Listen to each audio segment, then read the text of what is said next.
You know, sometimes I come across these stories that just make me rethink everything I thought I knew Hmm. about like education and career paths. Right. And today's deep dive is definitely one of those stories. Yeah. We are going to be tracing this incredible journey of Foluyinka Fakoya Okay. from her homeschooling experience in Nigeria to becoming a global education advocate at, Oh, wait for it, the World Bank. really? Wow. That's quite a journey. What's a lot, right? Yeah. So get ready to have your mind blown. I am. I am. But yeah, what I think is so remarkable about Foluyinka's story is that it really flips the script on like these traditional ideas of success. Absolutely. You know, Yeah. it reminds us that sometimes that straight line that we think is the most direct path, Right. it's not always the case. Not at all. No. It's about embracing those detours and really like forging your own way. Forging your own path. Yeah. Yeah. And she really embodies that, doesn't she? Oh, absolutely. And you know, speaking of forging her own path, just imagine homeschooling for the last 4 years of high school. And Wow. then somehow landing at Amherst College. That's incredible. Like, we are talking about one of the most prestigious liberal arts colleges in the U.S. Right. How does that even happen? Yeah. Well, that's where I think, that real drive that she has, that real curiosity that she has shines through. Right. Because it wasn't just luck. You know, she didn't just stumble upon Amherst. Right. She actually stumbled upon a Harvard admissions booklet Oh, wow. and got completely absorbed in it Really? and decided, this is something I want to do. She Wow. used every resource available to her, which often meant holing up in internet cafes to learn what she needed to excel. Oh my gosh, she was like a detective on a mission. Exactly. Laser focused. Absolutely relentless curiosity. I love that. Yeah. And you know, speaking of being resourceful, remember those library reading challenges? So it turns out Foluyinka and her brother Okay. were basically legends at their local UK library. Really? They devoured everything All right. from Goosebumps to the Babysitter's Club. A classic. You name it, they read it. Setting that foundation. Oh, for sure. And I think that's such a good illustration of, you know, how valuable that broad knowledge base can be. Absolutely. Like, it's not just about, you know, leisure reading. It's about, like you said, building that foundation, Yeah. expanding your worldview and really equipping yourself with those like critical thinking skills Right. that you need to navigate all these like unfamiliar academic landscapes later on. Exactly, because it all builds on each other, doesn't it? It really does. Yeah. And navigate. She did. She did. She aced those SATs. Wow. Like, we're talking close to perfect score here. Let's get out. Snagged acceptance letters from a whole slew of top U.S. colleges. Of course. But ultimately chose Amherst for that, like, you know, well-rounded liberal arts education. Makes sense. But are you ready for the kicker? Okay. She had never even stepped foot in the United States before. Wow. See, that's amazing to me. I know. Just that leap of faith, right. trusting in herself, trusting in her abilities, and the power of a solid educational foundation to carry her through. Totally. And it's like that self-belief, Yeah. that adaptability, like you said, that leap of faith. Yeah, it's incredible. And, you know, to top it all off, Amherst, Yeah. they even helped her financially during grad school. Oh, wow. That's great. They have this program that supports alumni who are pursuing further education. That's amazing. Talk about a commitment to lifelong learning. Absolutely. It really highlights that idea that education isn't just about the degree. Right. It's about fostering that mindset of, continuous growth, Yes. which clearly has been a theme throughout her journey. Oh, absolutely. Like, this woman was not messing around. No. So let's talk about making the most of every opportunity. Okay. This woman was an internship extraordinaire during her time at Amherst. Really? Okay, from middle school programs to social impact organizations in India, she was soaking up experience like a sponge. Wow. I am exhausted just thinking about it. She was not letting any opportunity pass her by.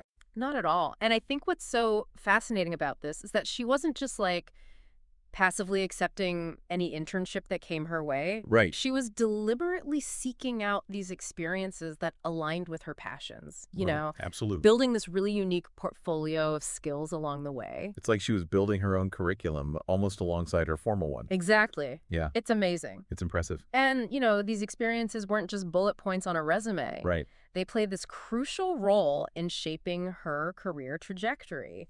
Even her decision to head back to Nigeria for national service, which she initially saw as a break from academia, Okay. turned into this major turning point.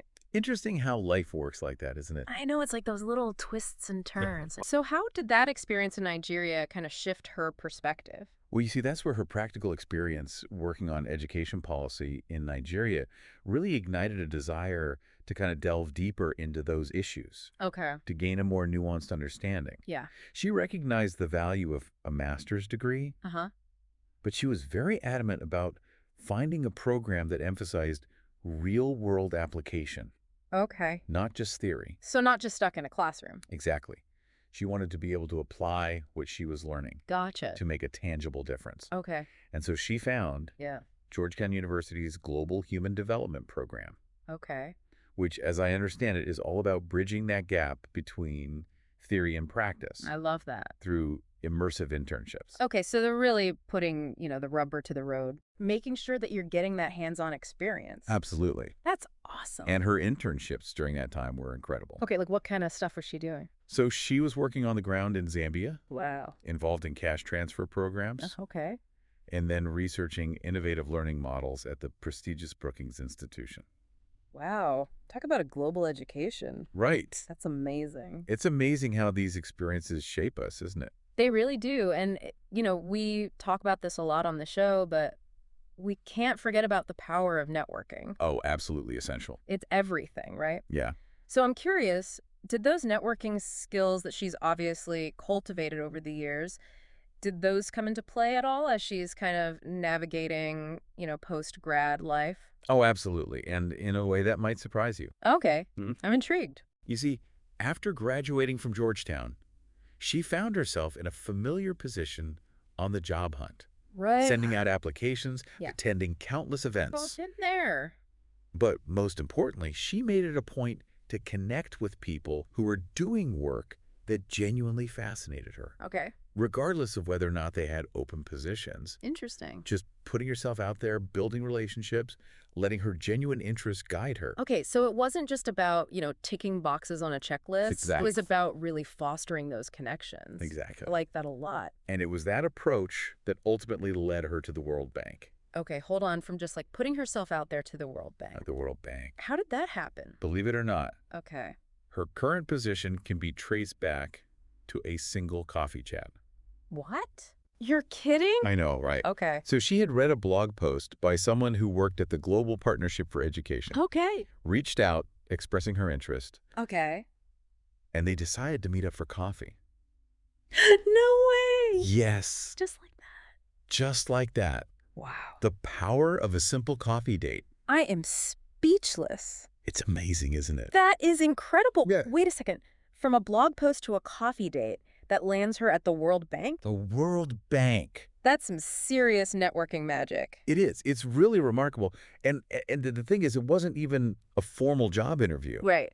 or some, calculated networking ploy. Right. It was just two people, both passionate about education, connecting over shared interests. Okay. Sometimes the most impactful opportunities come from, genuine curiosity and a willingness to connect. Right. It's about like fostering those relationships, not just, looking for something in return. Exactly. Yeah. About that human connection. Sure. Yeah. For sure. Well, okay, so she's at the World Bank, which sounds incredibly impressive. It is. But I have to admit, I don't fully grasp what that actually entails. Right. What does her day-to-day even look like? Okay, so it's easy to get lost in the, grandeur of the World Bank. Yeah. Right, all the big names and the global impact. But her work is actually deeply rooted in the realities of education systems in lower-income countries. Okay. She works as an advocacy specialist for the Global Partnership for Education, Okay. which is a fund that operates within the World Bank. So Global Partnership for Education, what are they partnering for? So their core mission is to transform education systems in lower-income countries with the ultimate goal of ensuring that every single child has access to quality education. Wow. A pretty ambitious goal. It is. And they do this primarily by providing grants to governments, Okay. specifically channeling funds through ministries of education. So they're not creating their own separate education programs. Yeah. They're working directly with the existing systems. Precisely. Okay. And this is where their approach gets really interesting. They champion a country-led model, Okay. which means they don't just waltz in and start dictating terms. Right. It's all about collaboration. I like that. So they work with governments to identify the most pressing needs, and priorities within those specific contexts. Okay, because like a one-size-fits-all approach, that Exactly. never works. Yeah. Especially not in something as complex and culturally specific as education. Right, exactly. So a government might say, look, our biggest challenge right now is teacher training, where we have these outdated school facilities that are really hindering learning. Or, we have widespread student hunger, and we know that hungry kids can't learn effectively. Right. So the Global Partnership for Education helps them strategize and allocate resources to tackle those specific issues. Wow, so it's much more hands-on than I would have imagined. Yes, very much so. So where does Foluyinka's advocacy work fit into this whole equation? Okay, so that's where her role gets super interesting. Okay. While other teams within the Global Partnership for Education manage the intricacies of grants, finances, implementation, that kind of thing, Foluyinka and her fellow advocates focus on building the political will to address critical issues that often fall outside those traditional buckets. Okay, so they're like the strategists, the ones drumming up support from influential figures Exactly. to create lasting change. You got it. Okay. So they might be working on campaigns to promote gender equality and education, Okay. ensuring schools are resilient to climate change, Wow. empowering youth voices within those systems. That's amazing. It's really about influencing policy-shifting mindsets and ultimately directing funding towards these really crucial yet often overlooked areas. Wow, so it's like they're amplifying the impact of those grants. Yes. And tackling the bigger picture. Exactly. Wow, and how do they even go about doing that? So they utilize a wide range of strategies, Okay. from global summits and high-level regional meetings, to crafting compelling policy declarations that drive action. Wow, she's rubbing shoulders with some serious people. Oh, absolutely. Foluyinka even found herself at the African Union Summit, navigating a world of diplomats and presidents. No way. Was she like presenting, giving speeches? What does that even look like? So in that particular instance, she was more behind the scenes, Okay. ensuring things ran smoothly, building relationships, seizing opportunities to connect with key individuals. Gotcha. There's even this great anecdote about her encountering Malawi's Minister of Education, Okay. who remembered her dedication and hard work from a previous event. Wow, talk about a small world moment. Right. It just goes to show those seemingly insignificant interactions Yeah. can have a ripple effect. They really do, and it sounds like that recognition was well-deserved. Oh, absolutely. Constantly on the move, coordinating, making sure everything aligns.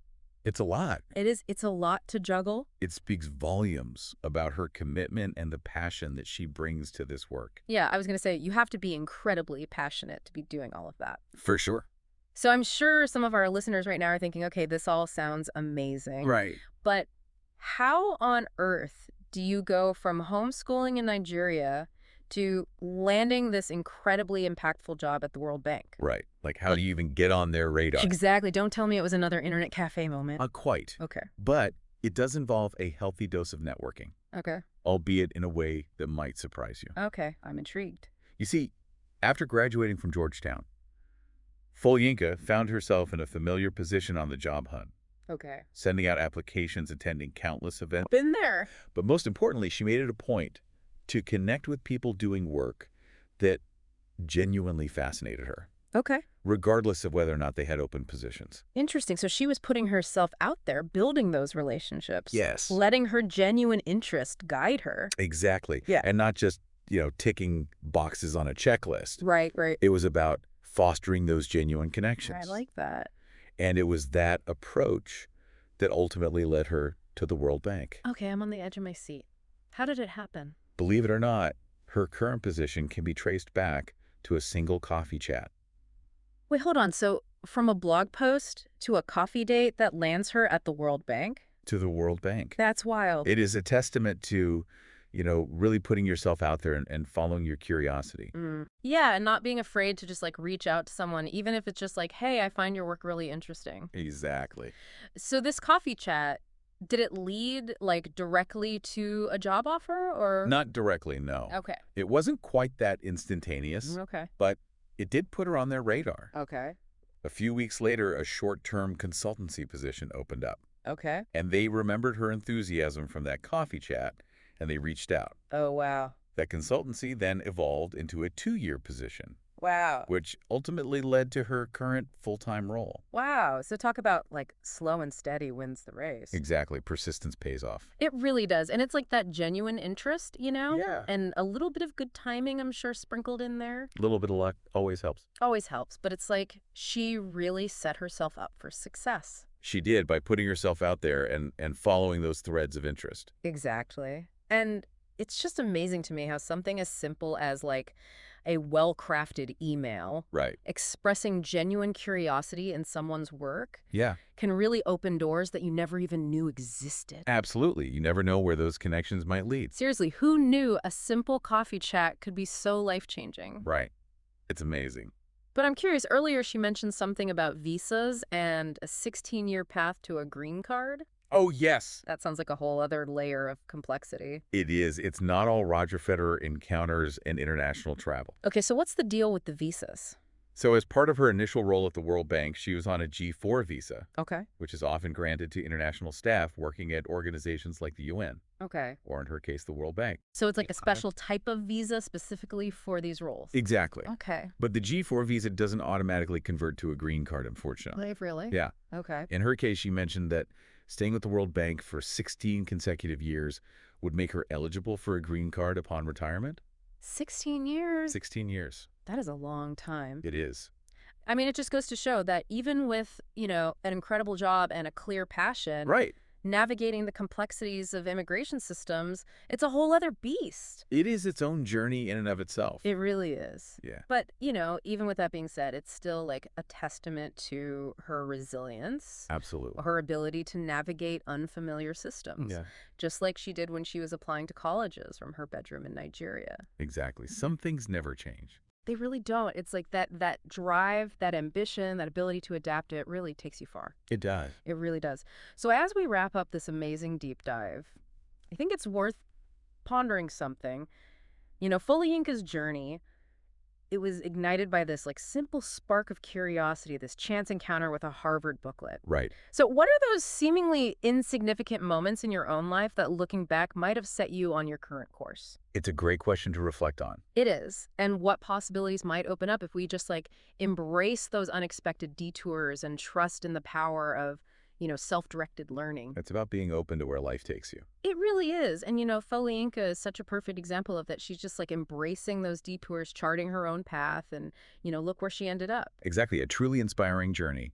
She's incredible. I'm so glad we got to share her story. Me too. Yeah. It's one that I think will stay with me for a while. Mine too.